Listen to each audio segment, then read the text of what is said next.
होते हैं जिन स्टूडेंट्स को फिल्म की शुरुआत कॉलेज के कुछ स्टूडेंट्स को दिखाते हुए होती है जो बर्फ से ढकी पहाड़ियों में स्नोबोर्डिंग ट्रिप पर जाने का फैसला करते हैं। इस ग्रुप में 2 कपल्स होते हैं, जिल और उसका बॉयफ्रेंड डेरेक, दूसरा मैडी और उसकी गर्लफ्रेंड ब्री। इनके साथ ही फ्रेंड टॉड और उन लोगों के कॉमन फ्रेंड फिलिप और एलिसन भी थी। ब्री अपने कैमरे से इस ट्रिप का मजेदार पल कैप्चर कर रही थी, लेकिन एलिसन को यह रिकॉर्डिंग का विचार बिल्कुल भी पसंद नहीं आया, इसलिए उसने उसे ऐसा करने से मना कर दिया। जिल को पता चलता है कि उसकी दोस्त की तबीयत ठीक नहीं है। ट्रिप के दौरान ग्रुप को सड़क के बीच में एक पुलिस की गाड़ी खड़ी दिखाई देती है।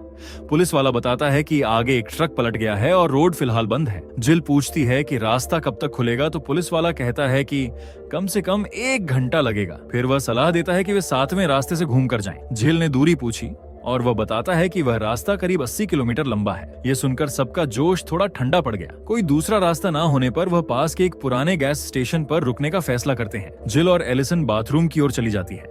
रास्ते में दोनों ने ब्री के बारे में बात की। एलिसन ने झिझकते हुए कहा कि उसे ब्री की मौजूदगी बिल्कुल अच्छी नहीं लगती। फिर एलिसन वॉशरूम के अंदर चली जाती है और जिल बाहर इंतजार करती है। चारों तरफ अजीब सी खामोशी थी। तभी उसकी नजर गैस स्टेशन के कोने में खड़े पिकअप गाड़ी पर पड़ती है। उसे लगा कि गाड़ी के पीछे कुछ हलचल हो रही है। जिज्ञासा से वह धीरे धीरे पास जाती है। फिर उसे वहाँ एक बड़े भालू की लाश पड़ी दिखती है। इधर स्टोर के अंदर मैडी और ब्री आपस में बातें कर रहे थे। ब्री ने हल्की चिंता जताई और कहा कि मैडी के दोस्त उसे पसंद नहीं करते। मैडी ने बोला, ऐसा नहीं है, बस वो अभी तुम्हें अच्छे से जानते नहीं है। इसी वक्त ब्री की नजर काउंटर पर रखी एक पुरानी टूर गाइड बुक पर पड़ती है। उस बुक में लिखा था कि यह इलाका पुराने जमाने में विच ट्रायल्स के लिए बदनाम था। ये पढ़कर दोनों को हंसी आती है। मजाक में उन्होंने वह गाइड बुक अपने साथ रखने का फैसला कर लेते हैं। जैसे ही वे स्टोर से बाहर निकलते हैं, एक लोकल आदमी उन्हें घूर रहा होता है। इधर बाथरूम में एलिसन अकेली थी। जैसे ही वह बाहर निकलने लगती है, अचानक लाइटें टिमटिमाने लगती है और दरवाजा अपने आप बंद हो जाता है। यह देखकर एलिसन चौंक जाती है। फिर उसे शीशे में एक अजीब साया दिखता है जिसका चेहरा 3 अलग अलग चेहरों में बटा हुआ लग रहा था। डर से उसका दिल तेजी से धड़कने लगता है। उसने घबराकर दरवाजा खोलने की कोशिश की और जोर से जिल को पुकारती है, लेकिन बाहर से कोई जवाब नहीं मिलता। इधर बाहर जिल अभी भी उस भालू की लाश को देख रही थी कि तभी गाड़ी का मालिक वहां आ जाता है। जिल कहती है कि यह क्या है। आदमी बेपरवाही से जवाब देता है, मैंने जंगल में स्प्रिंग ट्रैप लगाया था। जिल बोलती है कि वो स्प्रिंग ट्रैप तो यहाँ गैरकानूनी है। आदमी कम आवाज में बोलता है कि यहाँ वो नियम नहीं चलता। ये सुनकर जिल गुस्से में आ जाती है। तभी उसका बॉयफ्रेंड डायरेक्ट वहाँ पहुँचता है और उसे शांत करने की कोशिश करने लगता है। तभी अचानक बाथरूम की ओर से उन्हें एलिसन की चीखें सुनाई देती हैं। दोनों वहाँ दौड़कर पहुँचते हैं और दरवाजा खोलकर एलिसन को बाहर निकालते हैं। जिल एलिसन को पकड़कर माफी मांगती है। यहाँ माहौल भारी और डरावना हो जाता है। सब ने जल्दी से कार में वापस लौटने का फैसला करते हैं। कार तक पहुँचने पर मैडी पूछती है कि अब क्या प्लान है। फिर टॉड बोलता है, मुझे एक शॉर्टकट रास्ते का पता है। जैसे ही वे वहां से निकलने लगते हैं, वही शिकारी जैसा आदमी फिर से उन्हें दूर से घूर रहा होता है। रास्ते में फिलिप जिल को मैसेज करता है कि वे डेरेक को कब बताएंगे। जिल स्क्रीन पर नजर डालती है, लेकिन कोई जवाब नहीं देती है। ड्राइव करते समय मैडी और ब्री की नजर सड़क किनारे लगे उसी पुराने विच ट्रायल बोर्ड पर पड़ती है। माहौल हल्का करने के लिए ब्री ग्रुप को उसकी कहानी सुनानी शुरू करती है। वह कहती है, कई साल पहले यहाँ की कुछ गरीब औरतें अचानक अजीब तरह से बीमार पड़ गई थी। उनकी जांच के लिए गांव का फादर उनको देखने आया था, लेकिन उसे भी उस बीमारी की वजह समझ नहीं आती। अपनी इज्जत बचाने के लिए उसने उन औरतों को चुड़ैल करार दे दिया। फादर की यह बात मानकर पूरे गांव वाले उन बेचारियों को बेरहमी से मार डालते हैं, मगर बाकी ग्रुप उसकी कहानी पर ज्यादा ध्यान नहीं देते। थोड़ी देर में एक सुनसान सड़क पर पहुंचते हैं जहां बड़े अक्षरों में नो पासिंग का बोर्ड लगा होता है। सब टॉड से पूछते हैं, क्या यही रास्ता है? टॉड सिर हिलाते हुए कहता है, हाँ, थोड़ी दूर पर एक सर्विस रोड है, फिर पहाड़ी का रास्ता सीधे मंजिल तक ले जाएगा। अब सभी तय करते हैं कि वे आगे जाएंगे। डेरेक चैन तोड़ता है और सब लोग उस सुनसान रास्ते पर आगे बढ़ जाते हैं। इसी बीच दूसरी ओर वही शिकारी कहीं जा रहा होता है। वह रेडियो पर खबर सुनता है कि बर्फीले तूफान की चेतावनी जारी हुई है, लेकिन वह परवाह नहीं करता। उसने रेडियो बंद किया और अपनी बंदूक उठाता है तथा चुपचाप वहां से जंगल की ओर निकल जाता है। ग्रुप कई घंटों तक रास्ते पर ही होता है, लेकिन उन्हें अभी तक मंजिल नहीं मिली। इसी बीच एलिसन अब भी बाथरूम वाली घटना को याद कर रही होती है। उसका दिल डर से धड़क रहा था।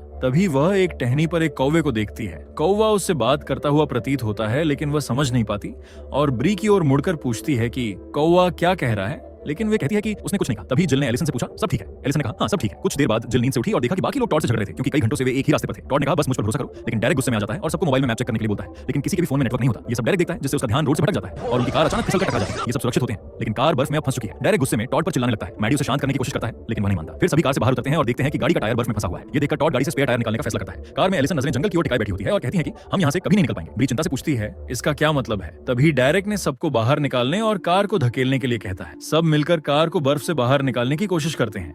वहीं एलिसन डर के मारे जंगल की ओर घूरती रहती है। जिल उसे पूछती है क्या वह बाथरूम चलना चाहती है, तो एली ने मना कर दिया। फिर जिल अकेली जंगल की ओर बढ़ जाती है। अंदर पहुंचकर उसने पेड़ों के बीच से आती अजीब सी आवाजें सुनती है। आवाजें उसे धीरे धीरे एक अनोखे पेड़ तक ले जाती हैं। वहां जिल उसे अजीब तरह से देखने लगती है, लेकिन तभी अचानक फिलिप वहां आ जाता है और उसे देखकर वो डर जाती है। तभी कोई जिल को पुकारता है और वह तुरंत कार की ओर लौट जाती है। फिलिप वहीं रुक जाता है, लेकिन तभी उसे भी पेड़ों के बीच से अजीब सी आवाजें सुनाई देती हैं। जिल जब कार के पास लौटती है तो वह देखती है कि एलिसन वहां नहीं होती। फिर वह दोस्तों से पूछती है, लेकिन किसी को भी पता नहीं होता। वह घबरा जाती है और जोर से एलिसन को पुकारने लगती है। फिर सब लोग जंगल में उसे ढूंढने जाते हैं। थोड़ी देर बाद एलिसन उन्हें घुटनों के बल एक मरे हुए हिरण के पास बैठी मिलती है। हिरण की लाश बुरी तरह कटी हुई थी। ये सीन देखकर सभी चौंक जाते हैं। जिल पास जाकर धीरे से पूछती है, क्या तुम ठीक हो? लेकिन एलिसन कुछ नहीं बोलती और कुछ सेकंड बाद उल्टी कर देती है। इसके बाद सभी कार के पास लौटते हैं और सब मिलकर कार को धकेलने का फैसला करते हैं। फिर डेरेक एलिसन को ड्राइविंग करने को कहता है और गाड़ी बर्फ से बाहर निकल जाती है। लेकिन जब डेरेक झुककर अपने जूते का लेस बांध रहा होता है, तभी एलिसन अचानक कार से उसे कुचलने की कोशिश करती है।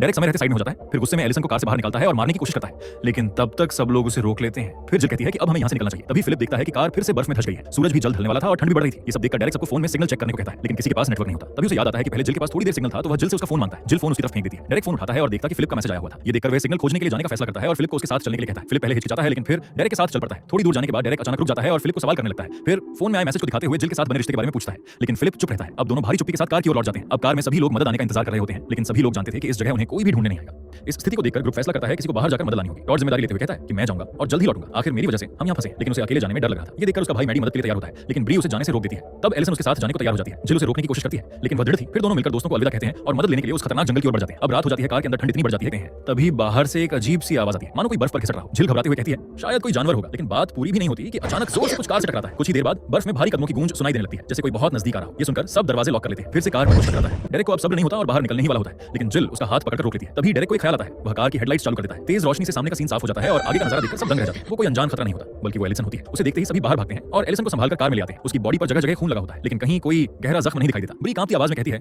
ये खून शायद किसी और का है। ये सुनकर मैडी का दिल धक धक करने लगता है। उसके दिमाग में सिर्फ अपने भाई टॉड का ख्याल घूमने लगता है। उसी समय मैडी की नजर एलिसन के हाथ पर पड़ती है, जिसमें कुछ उलझे हुए बाल होते हैं। मैडी तुरंत बाहर जाकर टॉड को ढूंढने निकलना चाहता है, लेकिन तभी एलिसन के शरीर में अचानक झटके आने लगते हैं। ये देखकर ब्री घबराकर एलिसन का बैग खोलती है और उसकी एंजाइटी की दवा निकालती है। उसने जल्दी से गोली एलिसन के मुंह में डालने की कोशिश करती है, लेकिन तभी एलिसन उसकी उंगलियां जोर से काट लेती है। ब्री दर्द से चीखती है और जैसे तैसे अपना हाथ छुड़ाती है, मगर पीछे हटते समय कार में पड़े लोहे के टुकड़े से उसका सिर जोर से टकरा जाता है। गहरी चोट लगने से खून बहने लगता है। डर और दर्द के कारण ब्री बेकाबू होकर जोर से तड़पने लगती है, जिससे उसकी चोट और बढ़ गई। कुछ ही पलों में खून फर्श पर फैल जाता है। फिलिप मैडी की ओर देखकर कहता है जल्दी से उसकी मदद करो, लेकिन तब तक बहुत देर हो चुकी होती है। वह बेहोश होकर गिर जाती है। इस हालात को देखकर डेरेक गुस्से में सारा दोष एलिसन पर रोप देता है। उसी पल मैडी को उस गाइड बुक की डरावनी कहानी याद आती है।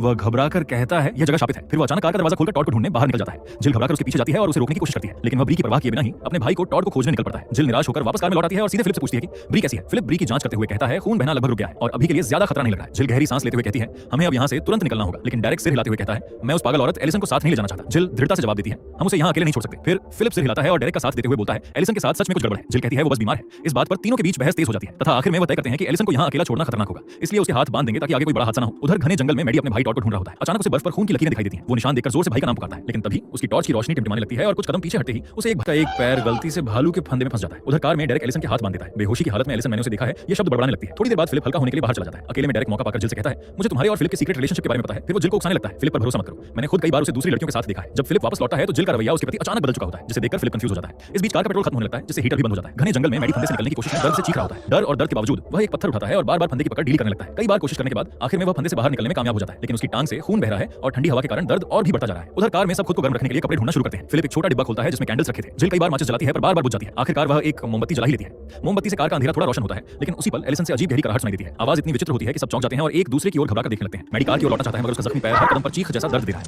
बर्फ में घिसटते हुए वह आगे बढ़ता रहता है। अचानक उसे दूर हल्की रोशनी दिखाई देती है। उसे लगा शायद टॉड है। हिम्मत जुटाकर वह वहां तक पहुंचता है, लेकिन वहां सिर्फ एक टॉर्च पड़ी होती है और ठीक उसके आगे जो दिखता है उसे देखकर उसका दिल टूट जाता है। उधर कार के अंदर माहौल और डरावना हो जाता है। एलिसन की अजीब गहरी कराहटें रुकने का नाम नहीं ले रही है। डेरेक गुस्से में बोलता है, जिल कुछ करो, ये लड़की हमें पागल करके ही मानेगी। तभी एलिसन अचानक बड़बड़ाती है, मैं तुम्हें नहीं बचा सकती, तुम सब मरने वाले हो। डेरेक अब अधिक गुस्से में आ जाता है और एलिसन को गाड़ी से बाहर निकालना चाहता है, लेकिन तभी जिल तुरंत चाकू निकालकर उसे रोक देती है। फिर वह फिलिप की ओर देखती है, पर फिलिप फिर से हिचकिचाता है और अचानक डेरेक का साथ देते हुए जिल के हाथ से चाकू छीन लेता है। इसी बीच सबको दूर जंगल से फोन की घंटी सुनाई देती है।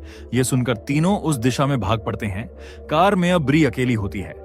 जब वो होश में आती है तो देखती है कि एलिसन खिड़की पर जोर-जोर से सिर मार रही है। ब्री घबराकर पास पड़ी लोहे की छड़ उठाने की कोशिश करती है, लेकिन पलटते ही एलिसन उस पर टूट पड़ती है। ब्री की चीख दूर तक गूंजती है, जिसे जिल सुन लेती है। जिल तुरंत आवाज की ओर दौड़ती है, लेकिन जल्दी-जल्दी में बर्फ पर फिसल जाती है। फिलिप मदद करना चाहता है, लेकिन जिल उसे रोकती है और सब कुछ उसे बता देती है। इसी बीच डेरेक जंगल में टॉड का फोन ढूंढ लेता है और दोनों कार तक लौटते हैं, लेकिन दरवाजा अंदर से बंद होता है। ये देखकर फिलिप चाबी लेने के लिए जंगल के अंदर डेरेक को ढूंढने चला जाता है, क्योंकि उसी के पास गाड़ी की चाबी होती है। उधर डेरेक फोन इस्तेमाल करने की कोशिश करता है कि तभी बाहरी कदमों की आवाज आने लगती है। जैसे ही वो मुड़ता है, वो देखता है कि एलिसन खड़ी होती है। एलिसन उसे कहती है, तुमने मुझे मरने के लिए अकेला छोड़ दिया। डेरेक डर जाता है और वहां से भागकर किसी जगह छुप जाता है। इसी दौरान उसे फिर से किसी के पास आने का एहसास होता है, लेकिन इस बार डेरेक तैयार होता है और उसके हाथ में एक स्क्रू ड्राइवर होता है। जैसे ही वो पास आता है, डेरेक उसे मार देता है, लेकिन यह कोई और नहीं बल्कि फिलिप होता है, जो उसकी चपेट में आकर मारा जाता है। जिल स्नोब से कार की खिड़की तोड़ती है और अंदर घुस जाती है, लेकिन अंदर ब्री की निर्जीव लाश पड़ी होती है। ये देखकर वो बहुत डर जाती है। उसी समय डेरेक वहां पहुंच जाता है तथा उसका चेहरा सफेद पड़ चुका होता है। वह हांफते हुए बोलता है, एलिसन ने मुझ पर हमला किया है। ये जगह सच में श्रापित है। जिल ने खून देखकर पूछा, फिलिप कहां है? लेकिन डेरेक बस बड़बड़ाता है, स्क्रू ड्राइवर शायद गिर गया है। घबराते हुए वह कहता है, वो हमें सजा दे रही है। जिल हक्का बक्का होकर पूछती है, कौन? डेरेक कांपते हुए बोलता है, मैं वहां था, पर मुझे नहीं पता था कि ऐसा होगा। फिर अचानक वो पागलों की तरह कपड़े उतारने लगता है और बड़बड़ाने लगता है। तभी बाहर से एलिसन की आवाज आती है। तभी जिल लोहे की छड़ कसकर पकड़ लेती है। एलिसन धीरे-धीरे डेरेक के पास आती है और उसे साथ चलने को कहती है, लेकिन डेरेक अजीब तरह से बर्ताव करने लगता है। ये देखकर जिल उसे छोड़ देती है और बाहर भाग जाती है। अब जिल अकेली जंगल में मदद ढूंढने निकल पड़ती है। रास्ते में उसे फिलिप की लाश मिलती है। उसे देखते ही वह रो पड़ती है।